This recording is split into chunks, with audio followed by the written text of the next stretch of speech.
गिबियावनो आङो खुलुमनाय थाग्रोबाय जोंनि मिडिया बिथांमोननिसिम गिबियावनो जोंनि पिकनिक स्पटनिफ्राय जों बेखौनो फोसावनो सानदों जे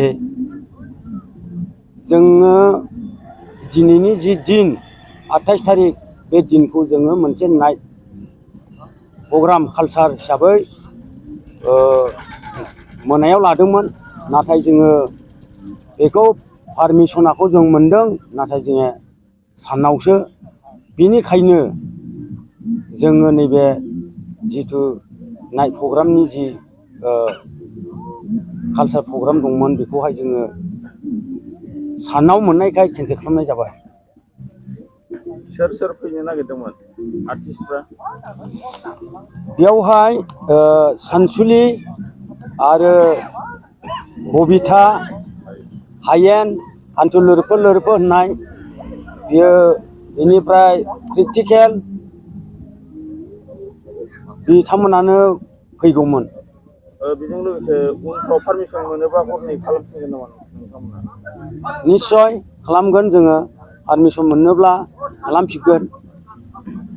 जोङो नुदों बे नोंथांमोननि बे पिकनिक स्पटआव गोबां गोदान गोदान माखासे उन्दैफोर गेलेग्रा बुस्थुफोर मा मा दं?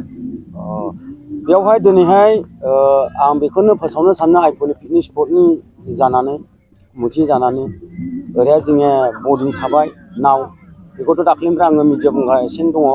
आरो दिनैहाय ट्रेन फैबाय, एक्सप'आथ' खुलिजोब्बाय, मा नांगौ गासैबो मोनजोबो, नायब्लानो नुगोन।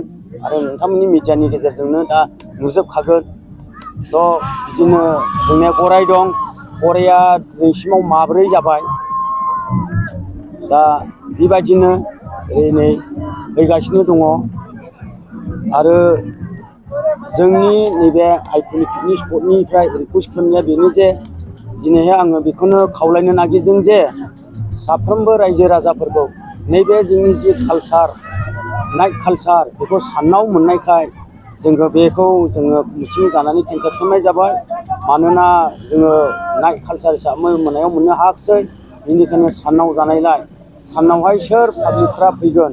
बेनिखायनो आइफवालि पिकनिक स्पटनि कमिटिनि मानसिफ्रा जोङो गासैबो डिसिसनखौ लानानै नैबे जिथु सानाव मोननाय जोङो कालचार, बे कालचारखौहाय बन्द' खालामनाय जाबाय। बाखि पिकनिक स्पटआथ' सोलिबाय थागोन?